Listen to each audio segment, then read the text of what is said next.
Isang mapagpalayang araw po sa ating lahat, mga kaibigan. Ito po ang kawal ng demokrasya, Kawal D. Carbonell.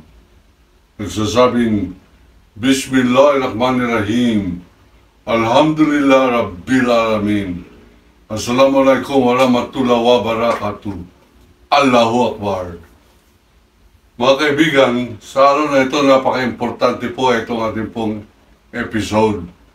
At sana pakalatin po ninyo ito sapagkat dumating na po tayo sa yugto ng ating kasaysayan na para pong mahahati ang ating pong mga kababayan sa pagitan ng isang mabuktot teroristang rehimen na si Rodrigo Duterte at ang kanyang popularidad sa mga balumbadong Pilipino, mga bugok na mga Pilipino humahanga sa kanyang kabastusan, sa kanyang pagkawala ng galang sa pumay kapal at sa mga ibang pangulo ng Republika ng Pilipinas.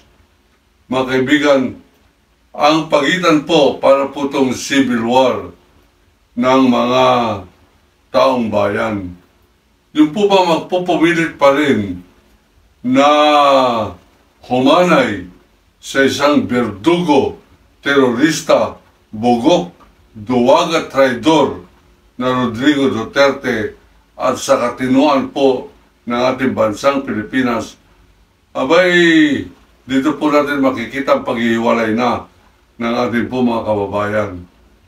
Una sa lahat, ang akusasyon ni Rodrigo Duterte at ang kanyang mga kapanalig ay si BBM daw ay cocaine user, ang sabi po ng isang lokarit na vlogger, siya raw ay pulboronic, ibig sabihin ay sumisinghot ng cocaine. Mga kaibigan, wala po tayong ebidensya pero sige na, maniniwala na po tayo. Wala rin tayong ebidensya na ito si Duterte ay drug addict pero maniniwala rin po tayo sa kanyang pagsasabing hindi siya drug addict. Pero sa kanya pong mga pananalita, sa kanyang behavior, sa kanyang pagdadala ng bansa, yan po ang ating pagbabatayan. Sapagkat kung totoo na si Bongbong Marcos ay gumagamit ng droga, wala pong pinapakitang adverse effect, masamang epekto ang ibig po sabihin ng adverse. Yung po bang counterproductive, negative, wala po siyang pinapakitang ganon. Noong isang araw, nagpakita po siya ng konting ganon lamang nung sinabi niyang hindi kinakailangan i-impeach si Sara Duterte sapagkat di umano mas maraming mga malagang bagay na dapat gawin ng Kongreso at ng Senado. Ang paninindigan ng kawal ng demokrasya ay ito po'y mali at hindi po natin iniisip na ito po ay makakarating sa kanya pero mukhang nakarating po sa kanya sapagkat bago ko mabalitaan ngayong hapon na nag-file na ng impeachment complaint, meron isang congressman na makabayan na nag-endorse ng impeachment. Hindi po kasi pwedeng mag-file ng impeachment pag wala po mag-endorse na congressman. At kasama po sa mga complainant ay si Senator Laila de Lima na naging biktima ng kabastusan at kawalan ng katarungan ni Rodrigo Roa Bugok Bongbong Gonggong Duwag Duterte. Mga kaibigan, kanina nagkaroon na po ng pagpapile ng impeachment. At akin pong naisip na gusto kong paniwalaan na ito ay walang pakialam dun sa bagong statement ni Bongbong Marcos na sinabi niyang hindi niya papalagpasin ang ginawang kabastusan o pambababoy ni Sara Duterte hindi lamang sa kaban ng bayan kundi sa pagkatao ng Pangulo at pagbabanta na siya'y papatayin na meron na siya nakausap na di umano'y assassin at papatayin ultimong kanyang asawa at ang Speaker of the House na si Martin Romualdez. Mga kaibigan, mukhang nagkaroon po siya ng tinatawag na change of heart. Ang sinasabi niya ngayon ay hindi niya napapalagpasin ito. Abay, dapat naman, hindi tama yung sabihin niyang mas maraming mahalagang gagawin ang Kongreso kaysa mag-imbestiga dyan po sa impeachment. Mali, sabi ng kawal ng demokrasya, napakalaking kamalian yan. Sapagkat mas importante sa gawain ng Kongreso ang paghahanap ng katotohanan at ang pagtunay na paglilingkod sa taong bayan sa pamamagitan ng pagbusisi ng kwarta o ng kaban ng bayan. Yan po ay tungkulin ng senador, ng Senado, tungkulin po yan ng Kongreso bilang mga legislative branch ng ating pong gobyerno. At ating pong binibigyan ng diin ito pong pagkakaisa natin upang sa ganun mahinto na, mabigyan na po natin ng tuldok yan pong hayagan na pagnanakaw ng mga Duterte sa kaban ng bayan. Opo, hindi lamang po sila drug lord, hindi lamang mga terorista, magnanakaw pa. Sa mga tuwid, lahat po ng mga pinangako ni Duterte noong araw ay siya rin po sumuway. Ang problema, bakit hindi nakikita ito ng mga Pilipino? Ang problema, meron pang mga nagrarally para kay Duterte. Hindi ko po ito mapagtanto sapagkat hindi ko naman iniisip na lahat ng Pilipino ay bugok.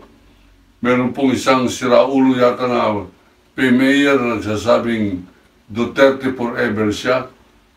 Kahit na sinong mga magsasabing maka-Duterte pa rin sa panahon na hayagan na natin nakikita na bibilang ang napakarami niyang pinapatay at hayagan niyang inaamin, pinagmamalaki pa sa harap ng Senado, harap ng Kongreso na yes, I own up to all those killings.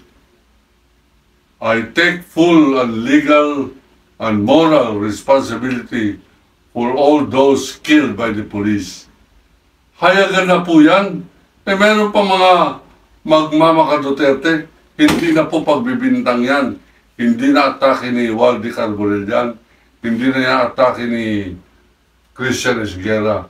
Ito'y pag-amin na ng isang traidor sa bansa ng pangalan Rodrigo Roa Duterte.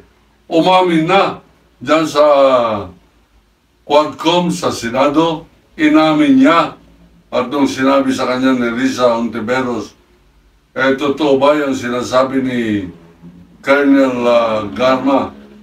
Si Colonel Garma, mga kaibigan, ay syota o girlfriend inanakan ni Rodrigo Duterte. Siya po isang police official na masyado po nabibigyan ng mga pwesto maganda hanggang nabigyan po ito ng pwesto bilang General Manager ng Philippine Charity Sweepstake na kung saan pinapatay niya, mga kaibigan, ang isang PMA na retired general ng pangalan Wesley Barayuga.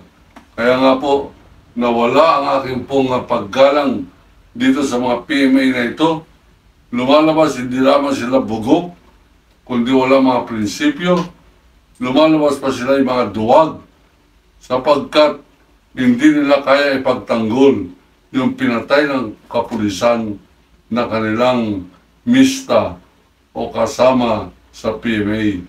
Mga kaibigan, ito po ang ating po nakikita ngayon na paghihiwalay ng maraming Pilipino at sana magkaroon po ng malawakan at mabilis na paglilitis sapagkat pag hindi po mabilis ang paglilitis, meron po mga pinaplano yung mga Duterte'ng katraidoran.